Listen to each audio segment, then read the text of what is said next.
Today, we're going to discuss logic and proof of the hereafter. Many scientific facts in the Qur'an have been verified. I'm Cleofi from the Cleofi podcast. Let's move on to the deep dive, but as always, don't forget to like and subscribe to help spread the word. Also, if you like to contribute to our Dawah, spreading Islam all over the globe mission, then hit the join and thanks buttons. Now, Jack and Wilson, we'd love to hear your deep dive. Welcome back to the deep dive. So today we're tackling something pretty fundamental, aren't we? Yeah, a really big topic. Life after death, the hereafter. Exactly. And the usual assumption, I think, for many people is that belief in it is, well, it's faith, right? Purely a leap. That's the common view. But the source material we're digging into today flips that completely. It argues quite forcefully, actually, that the hereafter isn't just faith. It's kind of a logical necessity. That's right. The sources frame it as a rational requirement. They argue it's the only conclusion that makes sense, both from looking at scriptural consistency and from the basic human need for, well, ultimate justice and values that actually work. Okay, so let's set out the mission for you listening. We're basically looking at a two-part argument here. First, how they try to establish the reliability of their source text, the Qur'an, in this case. Right, using that to validate the claims that, science can't quite reach yet. And second, how they argue that our whole idea of human morality, of right and wrong, kind of falls apart without this concept of a final, absolute reckoning. It's definitely an interesting approach, using what's potentially provable, things we can observe now, to build a case for believing in something currently unobservable. So let's start with that first part, logical reliability. The sources make this really specific claim. They say the Qur'an contains over 1,000 verses mentioning facts verifiable by modern science. Which is quite a statement, and that's the foundation for their consistency argument. It leads to this idea they call the 80-20 rule. Can you unpack that a bit? Sure. It's presented as a kind of statistical logic. The argument goes like this. Let's assume, for the sake of argument, that 80% of all the factual statements in the Qur'an, maybe about, say, geology, biology, cosmology, things like that. Things science can check. Exactly. Yeah. Assume 80% of those have been independently verified by modern science as, well, 100% correct. Okay, that's a huge claim of accuracy right there. Yeah. But I have to push back a bit. How do they justify jumping from that observed consistency, say in biology, to something totally different, like the metaphysics of the hereafter? Isn't that mixing apples and oranges? Well, that's the logical step they take.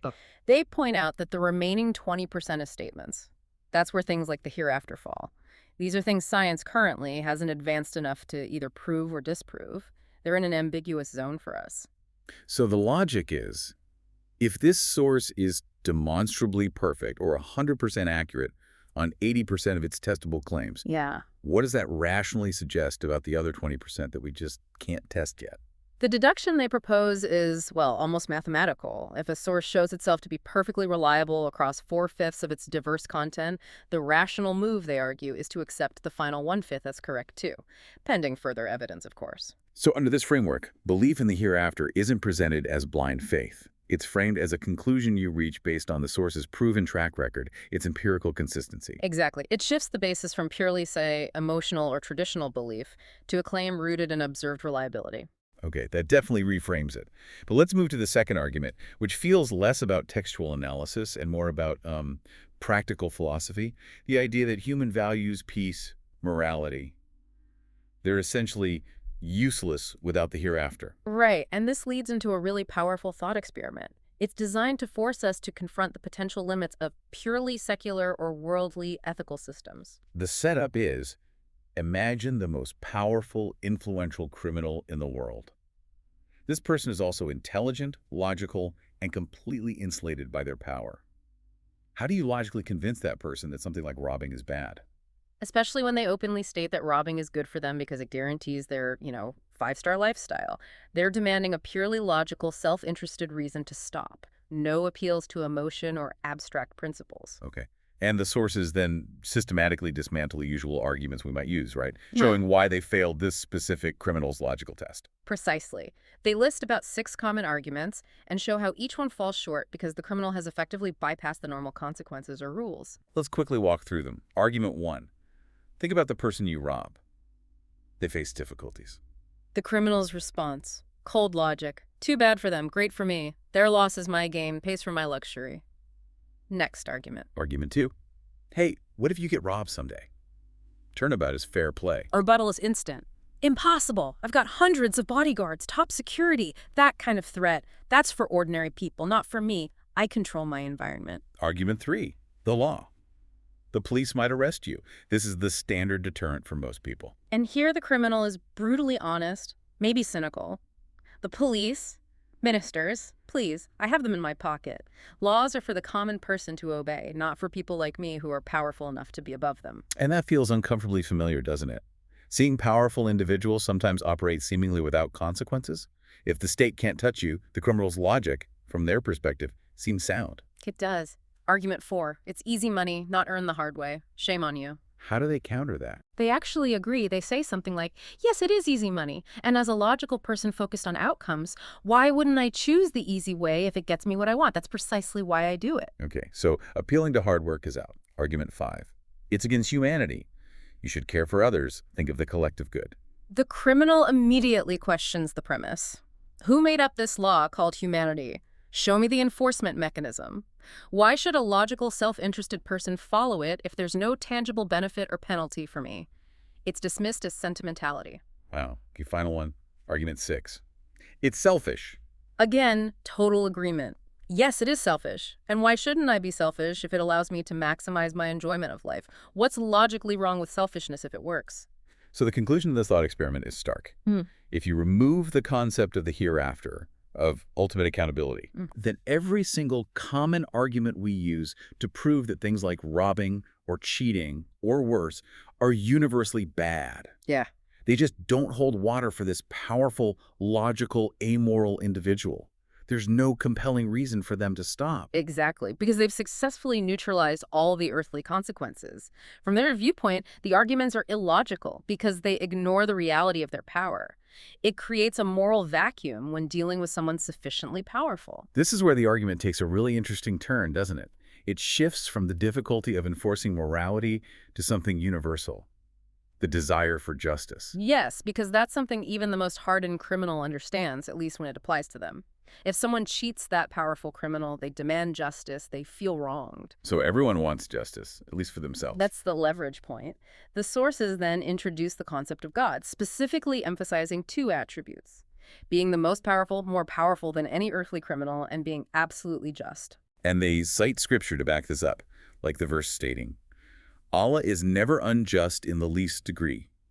Justice as a fundamental constant. But that immediately brings up a huge, obvious question, doesn't it? If God is all-powerful and perfectly just, why do we see so much injustice in the world go unpunished? Right. We see people who commit terrible acts, cause immense suffering, and yet they seem to live out their lives in comfort and peace. Where's the justice there? And that observation, the reality of unpunished crime on earth, is presented as proof that justice must be incomplete within this worldly life alone. Which then connects directly to the Quranic concept of this life being a test, a trial period. The source quotes, "He who created death and life, that he may try which of you is best indeed." It frames our existence here as the examination room, essentially. And if it's a test, well, a test without final results, without grading, is meaningless, isn't it? Makes sense. So the argument follows: the final justice, the full reward and punishment, the complete balancing of the scales, must take place later, on the day of judgment. They quote another verse here. "Every soul shall have a taste of death, and only on the day of judgment shall you be paid your full recompense." Without that final day, the system remains broken. Justice isn't fully served, especially for the victims of those who escaped earthly consequences. Okay, to really drive this home, the sources use a very extreme, very difficult example. Hitler, responsible for the deaths of millions, specifically citing the 6 million Jews incinerated. Yes, it's a stark example used to highlight the absolute limitations of human law in delivering proportionate justice for crimes of that magnitude. How so? Well, think about it. Even if Hitler had been captured alive after the war, what's the maximum punishment human society could inflict? Execution, maybe by incineration as a sort of grim parallel. Okay. But that punishment, his single death, only accounts for the taking of one life. What about the other 5,999,999 victims? Human law simply has no mechanism to provide justice on that scale. The punishment is finite, but the crime, in its impact, feels almost infinite. Human justice hits a wall. Precisely. And this, the sources argue, is where the hereafter becomes not just a belief, but a philosophical necessity for justice to be truly complete. It provides the mechanism for ultimate proportionate justice. And there's a specific verse they mention related to this about how punishment could be administered in the hereafter. Yes, it's quite graphic, describing how punishment can be scaled to the crime. The verse mentions, "As often as their skins are roasted through, we shall change them for fresh skins, that they may taste the penalty." So the idea is that the capacity for punishment isn't limited by a single physical life. It can be repeated, scaled up, to match the scale of the wrongdoing. Exactly. It demonstrates a capacity for justice that transcends earthly limitations.